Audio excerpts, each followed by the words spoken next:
Hey, Kanika, where are you going? I'm actually about to interview Madison McWilliams. She's like this huge teen pop star from Austin, Texas. And we're going to see her behind the scenes, like at your interview. So we're actually really exciting. Let's go. Madison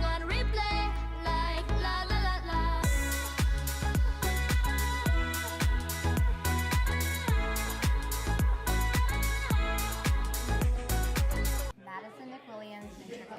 We're meeting Madison McWilliams, but it's the most exciting time of the day that I've had, at least. I get to see the behind the scenes of her photo shoot. We got to see a little bit, and she's looking like a rock star. I want to know first, though, like when you're making those poses, what goes through your mind? I don't know. I mean, it just depends on every time. Sometimes someone gives you a good piece of advice and you run with that, or sometimes it's just off of the bat. It really just depends on the one. Your life, I mean, we don't have to go into the fact that you're 16 because that's a given about how young and accomplished you are, but I feel like every single day is so different, and you have to kind of get up, hustle, write your music, think of new ideas, do a photo shoot. I guess the question is, how do you balance all of that?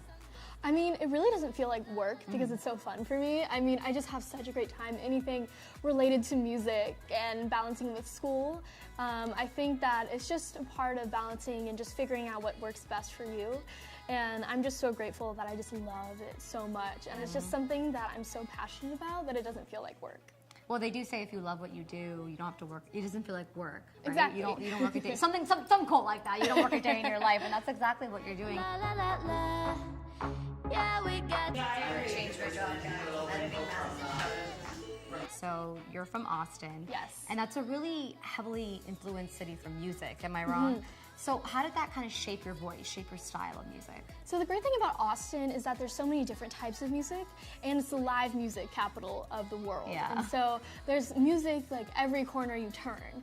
So, I mean, it was a great experience for me just to hear a bunch of different kinds of music growing up. So when you started off about who you wanted to be, how has that changed as to who you want to be now in today's music scene?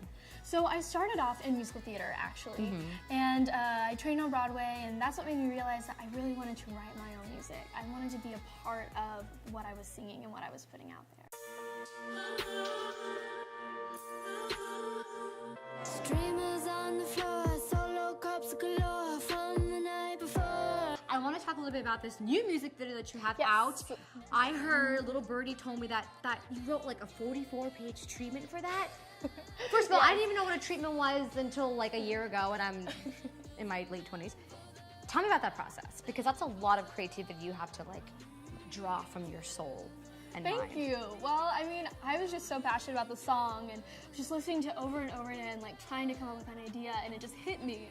And so after it hit me, I went on Google Images, put all these images into the slideshow, and had 44 slides, and sent it to the director, and he saw it, and he just said, let's roll with it. And what was that vision? What was it that you really wanted people to be drawn towards when they watch it and hear it? I really just wanted the ending to be something that people could interpret on their own.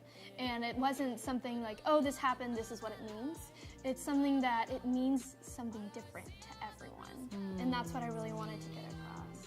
Because your message right now for a lot of youthful people is just to embrace who you are, right? And be strong. And I think that in the teen age, it's really hard to do that, especially now with social media. So how do you embrace your own confidence, and then how can you inform others to do that? I mean, for me, it's different every day. Some days I feel super confident, and sometimes not as much. Yeah. And I think it's just important about being vulnerable and letting people know that some days aren't your best days. Because I feel like when everyone presents themselves as this perfect person, that when you're not perfect yourself, you compare yourself to people who are apparently perfect. And so just kind of getting out of your comfort zone, I think, is so important to anyone that's starting out as a singer or wants to be a singer, because I feel like the more you get out of your comfort zone, the more you can branch out and are willing to try new things. Seems so exciting, it feels so inviting. The nights are so crazy, the days are so hazy. Where do you really, really want to see yourself in the next few years? Well, I think education is really important, and I like school. But I think the most important thing is just to keep doing what I love. Yeah. And right now, music is what I really love. Right. And in the next years, I see myself doing music, maybe going on tour. Yeah. And just writing more music and just really pursuing what I love. Okay, we gotta end it on a musical note. Tomorrow, tomorrow, I love ya. Tomorrow, you're only a day away. Hey, I love that. Come on, get on. Thank you. And let's get back to the photo shoot. Yes.